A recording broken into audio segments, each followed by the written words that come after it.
So we're going to do a Sunday roast today, but with a twist. We're not actually going to be roasting the chicken. One of the problems with chicken is it can get quite dry when it's roasted. So people tend to be putting oils onto the bird or under the skin, sometimes butter instead of oil. Sometimes people are adding bacon as well. All of these things are going to really increase the amount of fat and calories that is in your roast dinner, which otherwise could be quite a healthy meal for you. One way to get around this without drying out your meat is to use a slow cooker. A good thing about this is it also frees up your oven space. You've got more space for roast veg, roast potatoes, and you don't have to necessarily worry too much about your timings, making sure this is cooked at lunchtime, because what you could do is put it in the slow cooker before you go to bed, leave it on low all night. A bird this size, about 1¾ kilos, would usually be taking you 70 minutes in the oven, because it's like 40 minutes per kilo or 20 minutes per pound. So something that's between an hour and 2 hours in the oven, you want it on a slow cooker between 6 and 8 hours on low, 6 to 8 on low. If you did do it on high, you could do it around 4 hours on high. So what you could do is put it in the slow cooker before bed, turn your slow cooker off when you get out in the morning. When it's cooled, take it out to rest, and then when you're ready to serve, about 10 minutes before, you can put it in the oven to crisp up the skin, if you eat the skin. If you don't eat the skin, having it slow cooked means you can just peel that off, which again just gives you a healthier meat underneath. Now, with the slow cooking, it does give a really tender meat that will just fall apart, which is really nice, makes it easier to carve. What I would say is, if you are doing it in the morning, put it on high, otherwise it will be cooking for a really long time, but the night before is good. Again, don't need any liquid in here, don't need any oil in here, you just need to make sure you put the lid on nice and tight so that the juices from the meat cook itself. I would say you do want a little bit of seasoning though, so this is sage. We've got about ½ teaspoon of sage, again about ½ teaspoon of thyme, let's pop that in here as well, and some garlic. This is garlic granules, so you're going to find it's more intense than using fresh garlic, so you only want a little bit, it goes quite a long way. Also salt and pepper. Now, with chicken, same as with turkey, you may find that a lot of the fat and flavour is in the thigh, whereas the breasts are quite dry. So when you are slow cooking it, and it's a little bit strange, but I would say put it in upside down, okay? This way, all of the liquid that's going to come to the bottom out of the bird is going to be surrounding those chicken breasts, keeping them nice and moist. And then the top of the bird, which there is more fat anyway, all of that will just droop down. And so the nicest parts of the meat, you're going to find stay nice and moist for you as it cooks. So that is it. I'm going to wash my hands, then I add a little bit more salt and pepper, and then that's ready to go. A little bit more salt and pepper on the top, not too much, because obviously, you know, high salt is not going to be doing you too much good. But remember, this is a fairly big bird that's going to serve perhaps 4 to 6 people, so the amount of salt used here is not a problem. I'm going to go low, between 6 and 8 hours. A meat thermometer, I find, is a really good investment, just so you know when your meat is cooked. However, with chicken you can tell. Just use a fork, pull it apart, make sure that the flesh isn't pink. And it's much easier, I find, to tell when it's cooked in a slow cooker when it is cooked, because you can smell it as soon as you lift the lid off. You're going to smell that smelling cooked, and also as the meat is much more tender, it falls apart and you can see that breast is nice and pink. It may look a slightly different colour to what it looks like in the oven, and I'll show you. Okay, so peel some root veg here, potato, carrot and parsnip for the roast. These ones will be roasted. There'll be other vegetables as well, which will be steamed. So everything has been peeled, tops and tails, carrots and parsnips. Potato is first. Quite often on a roast, and it's a Sunday meal, it's once a week, and it is nice to have a treat. You will have potentially mashed potato and roast potato. Some people even then have boiled potato as well. In addition to that, people may have Yorkshire puddings or stuffing. It can easily come where you've got half of your plate is just carbohydrates.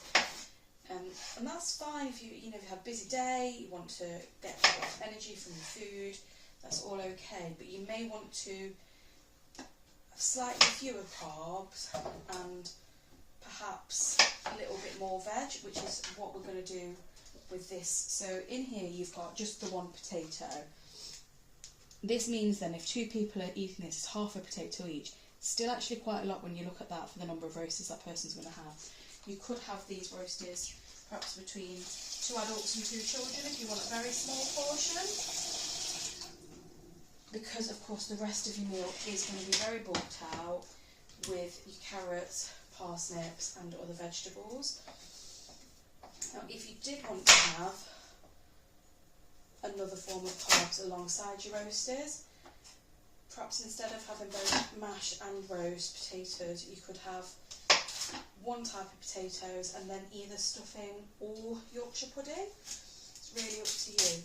What I find though is that once you've got your roast parsnips and carrots, they do add a nice bit of sweetness and texture to the meal, the same way that your roasties will, but just getting you some extra vitamins and fibre, all of that good stuff. Quite sweet vegetables as they are, and then as they roasted they become even sweeter. Now with the potatoes you will need to parboil that. I do also parboil parsnips, but just for slightly less. They only just need a minute or 2 to soften. Carrots, it's up to you. You could parboil them, you could just chuck them straight in the oven. I tend to just put them straight in the oven, as long as they're cut to a nice size. Some people will add honey or maple syrup to the carrots and parsnips, give them a glaze. I don't think it's necessary. I think they've got a lot of natural sweetness, and if you are adding honey or some form of sugar glaze, you're ultimately just adding more sugar to your meal, which you may not even fully taste once you've added some kind of gravy or meat stew or something to it.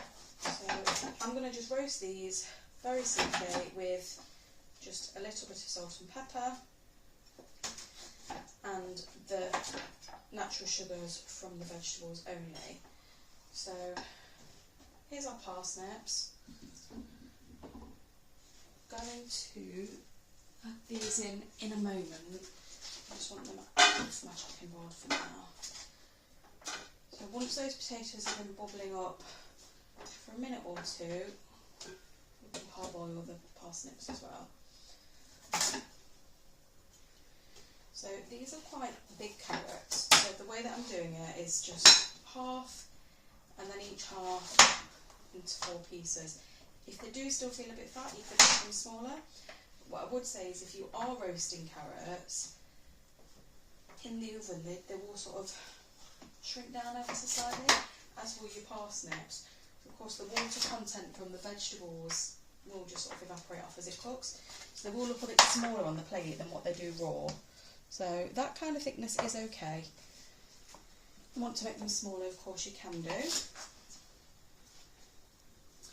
Now, while this has all been prepped, earlier the chicken has been cooked in the slow cooker.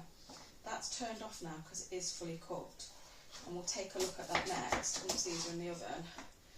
With the chicken, you do have the option to finish it off in the oven to crisp up the skin if you want to, or remove the skin and eat it as it is. So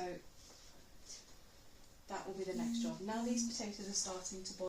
These potatoes have been boiling for a few minutes, which is fine. What we can now do is drain them off and just parboil the parsnips.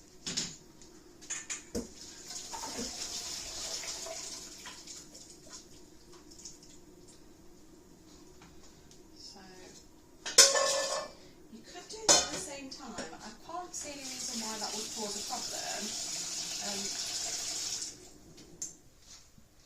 The flavour of the parsnips won't exactly go on the carrots, but might a little bit, I suppose.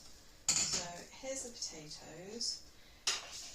They will want a little bit of salt and pepper. I'm using non-stick bakeware, so you don't really have to put any oil on, but you could add a little oil. Some people like to use the spray light, spray the bottom and spray the top. Also going to add some rosemary to the potatoes, just because it gives a nice flavour to them. And these will go in the oven. And then later the carrots and parsnips will go in the oven too.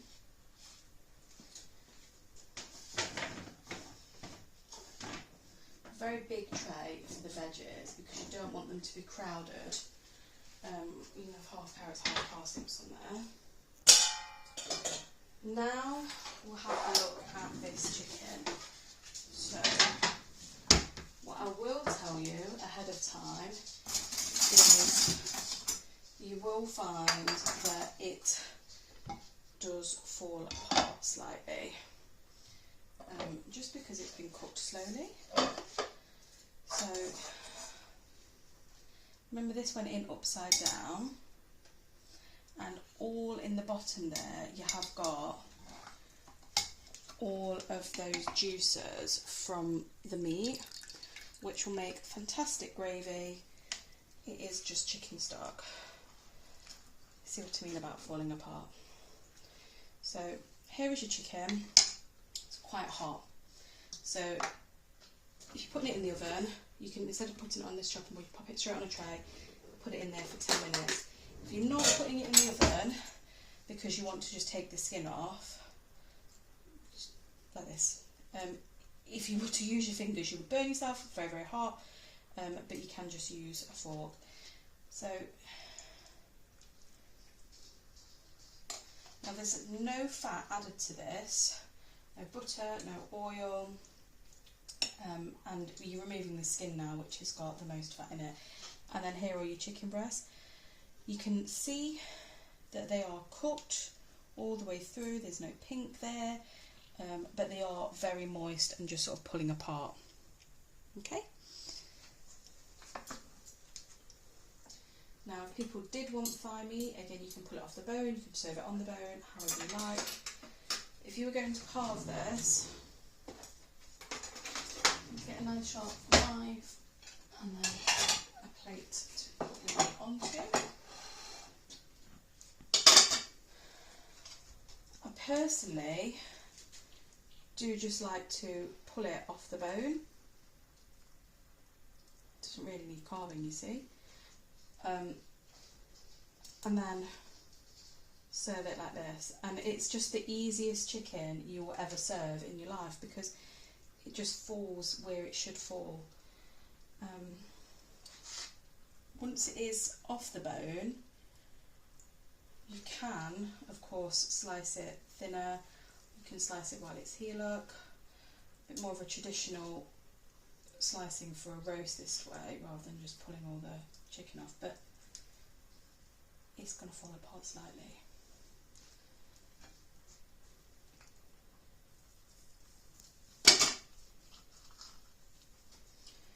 The really great thing about this sort of thing is you can use this for your roast dinner, but it also makes a really nice pulled chicken. Mix it with some kind of barbecue sauce, different spices, and then you can use it for fajitas. You can also, of course, use parts of it for chicken soup. So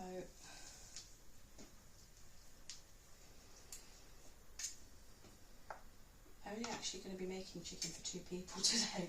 I don't know who I think I'm feeding with all this amount. So we'll leave this for now and then come back to it. As I mentioned earlier, this is your chicken stock. Now we can make a gravy out of this. I'll show you how to do that. If you'd rather not, you can freeze this, use this as stock to make chicken soup or chicken and vegetable soup later. You can see, if you have a look, there is quite a lot of fat on there, which has just come from the bird. Now, if you leave this to cool to room temperature, what will happen is it will separate and the fat will form a solid layer on the top, and then you'll have a nice chicken stock that's kind of a jellyish texture underneath. Once it's cold, you can then easily wipe the fat off, discard that, and then you've got a healthier chicken stock to use for soup or something the following day. So we'll leave this to one side, ready to serve up with our roast veg later. Okay, so these parsnips have also been parboiling now. Again, just a few minutes just to slightly soften them, and then they're going to go straight in the oven with these carrots. Now, your parsnips and carrots will take a while to roast, just like roast potatoes will really. 20-30 minutes. Keep an eye on them. If you do feel that anything is browning up ahead of time before you're really ready to serve other parts of your meal, you can just put a bit of foil over the top of it so that they continue to cook and soften, but they won't burn that way. Just like if you're making a cake and you don't want the top to catch, you can just slightly cover it with foil. You can do that with your roast veg as well. That isn't a problem. Make sure that they are evenly spread out on the baking tray and they're not sort of on top of each other, because otherwise they will not crisp up. There we go. You are going to want some seasoning on this, again salt and pepper, and if you would like to add a little bit of oil at this point, a little drizzle of olive oil on top of this to help them crisp up is fine, or for flavour. With a good non-stick tray, you should be fine without it though. Lost my cameraman, so I'm just showing you myself what's happening here. Tender stem broccoli, just slicing this into slightly smaller pieces so that it can be steamed. Now, this can all go in here. I've got a pan of boiling water over here from when we were boiling the parsnips and roast potatoes earlier. That can just go on top. Leave this for 2 minutes. After 2 minutes, we're going to add these prepped spring greens. So ultimately this is just some green leafy veg. You could use kale, you could use spring greens, you could use saveloy cabbage, anything that you guys like the flavour of really. Here we have got some mint. I will chop this finely to mix with the spring greens once they're cooked. And after that we'll be taking the roasts out and serving up. Okay, so take out of the oven now. Got our roast potatoes. You can see they have gone nice and crispy even without any oil. And likewise you've got here parsnips and carrots, again nice and crispy with no oil. Got our lovely steamed vegetables.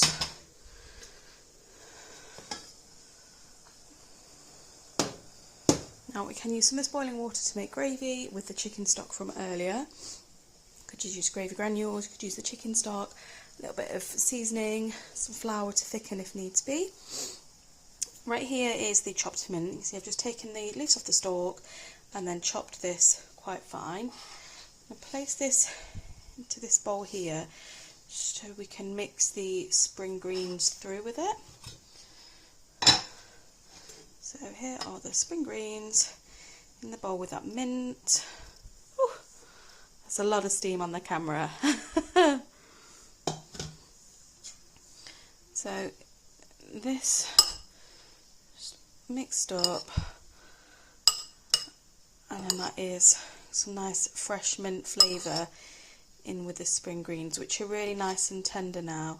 Even though the stalks on these can be a little bit tough, you can chop them out, but they do cook down nicely when they've been steamed for a few minutes. I'm now going to dish up, and you can see everything put together. Okay.